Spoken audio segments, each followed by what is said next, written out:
for anyone that's currently suffering from persistent pain, who would you say is best positioned to help those people? I think, honestly, someone who's got an effective holistic system of working with you, I wouldn't particularly, I mean, look, there's some people that specialize with persistent pain in terms of, physios that are focused on persistent pain or pain neuroscience. And that can be helpful, but even research into that has shown that pain neuroscience isn't as effective as manual therapy, right? So now again, that doesn't mean it's not helpful. It just means that it's only a small factor that's going to contribute. So you've got manual therapy, you've got pain neuroscience, which is kind of understanding a lot of the stuff we've talked about today in terms of, the way the nervous system functions in pain. Then you've got nutrition. You've got, obviously, hydration ties into nutrition. You've got the emotions. So you would want someone who can counsel you and to be able to screen the emotions and help you make sense of the emotions, and then to work with those emotions. You want someone who can effectively assess your posture and your biomechanics to optimize those. And essentially, potentially manual therapist, someone who can do some hands-on work as well, or someone who works with a manual therapist. So it doesn't necessarily mean that the person has to do all of those things. If they do all of them, I think that's fantastic because it's all under one roof.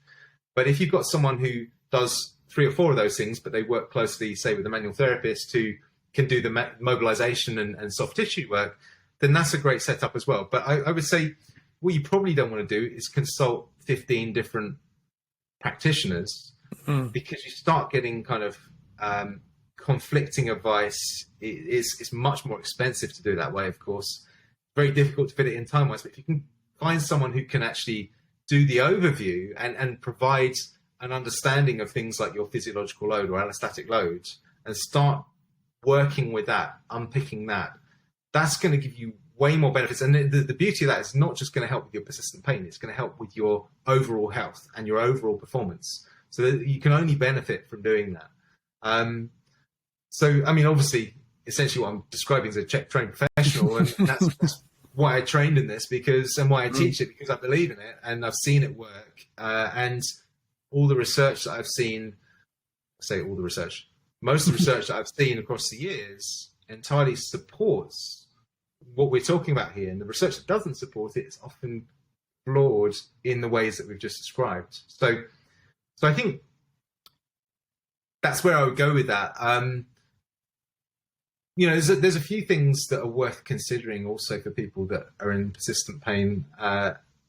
And so one thing, if your pain's been with you for a long time, it is worth considering what's called time-dependent activity as opposed to symptom-dependent activity. So, we tend to get into a habit of listening to the pain, which is, when it's acute, that's a good idea. When it's persistent, that's not such a good idea. Okay. So what tends to be the case is most people naturally will start doing it. Let's say someone comes to consult with you, Leigh, and you've given them an exercise to work their back muscles, right? And they've got persistent pain, and so you say, look, I want you to do this for however long. Let's say a minute's worth of work, and then you have a short rest. You go again, do it 3 times, 3 minutes of work in total. Okay, good. So they do the first one and it's a bit achy. They do the second one, it's getting worse. The third one, it's starting to really hurt now. And the natural inclination, of course, is to stop, right? Because it feels like you're damaging the back. But the reality is that we know that when the pain's been persistent like that, is very, very, very unlikely you're damaging the back. What is much more likely is your nervous system is sensitized, and therefore you are perceiving that your back is being damaged when in fact you're not. Or it's not, rather. So what we do is, rather than saying symptom contingent movement or symptom contingent exercise, we want to do time contingent exercise. So in other words, stick with what Leigh said, push it through to the 3-minute mark, and then see how you feel. Because what you'll probably find is you get to that 3-minute mark, and it would have been painful probably, but you'll get to the end and you'll be like, I feel better for stopping. Good. Okay, great. So now let's get up and move around. How do you feel now? Feel fine. Good. So you didn't injure yourself. So what it does is it reprograms, the mind goes, oh yeah, I felt that pain that I felt when I originally got injured, but I'm actually fine now. Thanks for watching the Radical Health Rebel YouTube channel.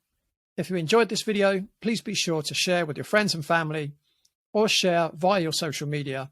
Hit the like button, subscribe to the channel, and hit the bell icon to receive notifications of new video clips from the podcast.